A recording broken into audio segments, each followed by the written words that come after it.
আমরা censor board চাই না, আমরা সার্টিফিকেটেড বোর্ড চাই, আমাদেরকে গ্রেডেশন করে দেওয়া হোক। আমরা চাই স্বাধীনতা, আমরা চাই রাষ্ট্রদ্রোহী ছাড়া আর যে কোনো বক্তব্য হোক, যদি সেটা শালীনতার মধ্যে থাকে, আমাদের কোনো ছবি যেন ব্যান্ড না হয়। এক্স্যাক্টলি। তা আমাদের যেন সত্যকে সত্য বলার, মিথ্যাকে মিথ্যে বলার স্বাধীনতা দেওয়া হয়। আমরা যেন আমাদের চিন্তাধারা মতো সমাজের সত্য জিনিসটা চলচ্চিত্রের মাধ্যমে উপস্থাপন করতে পারি, আমরা সেই স্বাধীনতাটা চাচ্ছি। নির্মাতার একজন মেধা বিকাশ করবে একজন, সেটা কেন সেন্সর করবে আরেকজন লোক? আর সেন্সর বোর্ড দেখে তো আমি হতাশ। 2-4 জন লোক ছাড়া যাদের নাম দেখলাম, আমি দেখলাম একজন চলচ্চিত্র প্রযোজক। এখন আমার একটাই প্রশ্ন বারবার ঘুরপাক খাচ্ছে, মাননীয় তথ্য উপদেষ্টা মহোদয়, আমাদের চলচ্চিত্রে কি আরও অভিজ্ঞতা সম্পন্ন আরও চলচ্চিত্র ব্যক্তিত্ব ছিল না যে একজনকেই সব জায়গাতে রাখতে হবে? আজকে আসলে আমাদের এখানে যে উদ্দেশ্যে বসা, সেটি হচ্ছে গত 15 তারিখে আমরা দেখতে পেলাম যে একটি প্রজ্ঞাপন জারি হয়েছে সেন্সর বোর্ড নিয়ে। সেন্সর বোর্ড পুনর্গঠন করা হয়েছে। আমাদের দীর্ঘদিনের দাবি ছিল চলচ্চিত্র সংশ্লিষ্ট সবার, প্রযোজক, পরিচালক, আরও যারা আমরা চলচ্চিত্রের সাথে জড়িত, তাদের সবার একটাই দাবি ছিল, আমরা সেন্সর বোর্ড চাই না, আমরা সার্টিফিকেটেড বোর্ড চাই, আমাদেরকে গ্রেডেশন করে দেওয়া হোক। এটা নিয়ে আমরা বহুবার মিটিং করেছি, সভা করেছি কর্তৃপক্ষের সাথে। এক সময় তারা আমাদের সাথে একমত হয়েছিলেন। আমার জানা মতে 23 সালে একটি সিদ্ধান্ত হয়েছিল, প্রজ্ঞাপনও জারি হয়েছে, কিন্তু এটার কোনো বাস্তবায়ন আমরা পাচ্ছি না।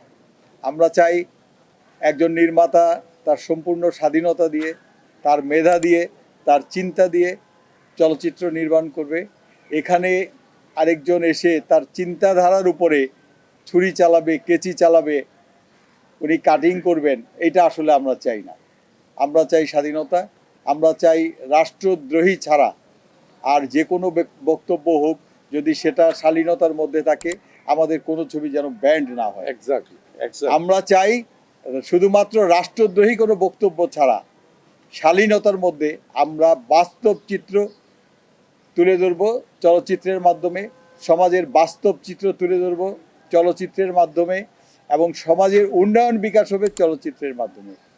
বিগত বছরগুলিতে দেখেছেন, আমরা যারা চলচ্চিত্র নির্মাণ করেছি, সিনেমা বানানোর আগেই আমাদেরকে সেন্সর বোর্ডের কথা মাথায় রাখতে হয়, যে এই দৃশ্যটা নিব, সত্য কথাটা বলবো, একজন প্রশাসনের লোক দুর্নীতি করছে, এইটা আমি শ্যুট করব টাকা খরচ করে, কষ্ট করে, কিন্তু সেন্সর বোর্ড এটা রাখবে না, এটা কেটে দিবে।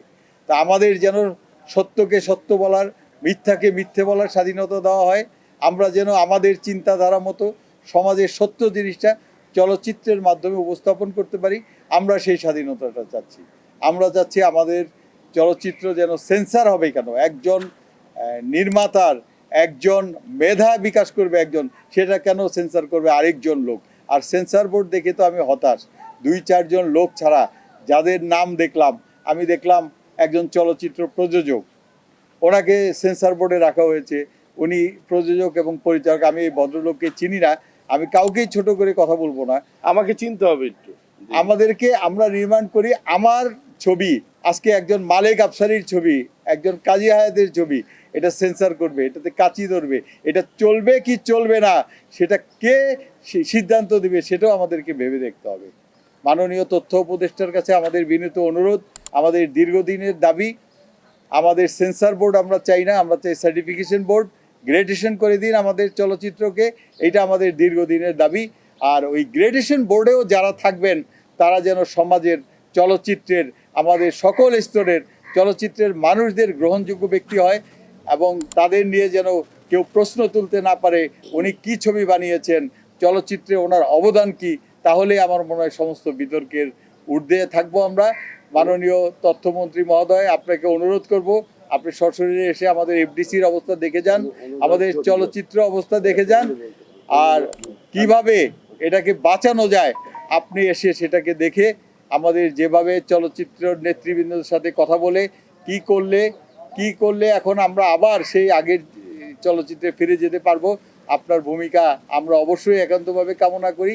আর একটি বিষয় না বললেও নয়, অনুদান জুরি বোর্ড, চলচ্চিত্র জুরি বোর্ডেও দেখা গেছে, এখানে যারা সেন্সর বোর্ডে আছে তারাও জুরি বোর্ডেও আছে। আবার দেখা গেছে ট্রাস্টি বোর্ড, ট্রাস্টি বোর্ডে, এখানে চলচ্চিত্রের সেন্সর বোর্ডে যারা আছে তাদেরও নাম দেখা যাচ্ছে ট্রাস্টি বোর্ডে। এখন আমার একটাই প্রশ্ন বারবার ঘুরপাক খাচ্ছে, মাননীয় তথ্য উপদেষ্টা মহোদয়, আমাদের চলচ্চিত্রে কি আরও অভিজ্ঞতা সম্পন্ন আরও চলচ্চিত্র ব্যক্তিত্ব ছিল না যে একজনকেই সব জায়গাতে রাখতে হবে? তা আমি জানি না ছিল কি না, এটা আমার মনে হয় আপনি একটু অনুসন্ধান করে পর্যবেক্ষণ করলেই আপনি বুঝতে পারবেন যে আমাদের চলচ্চিত্রে এখনও অনেক অনেক মেধা সম্পন্ন লোক আছে।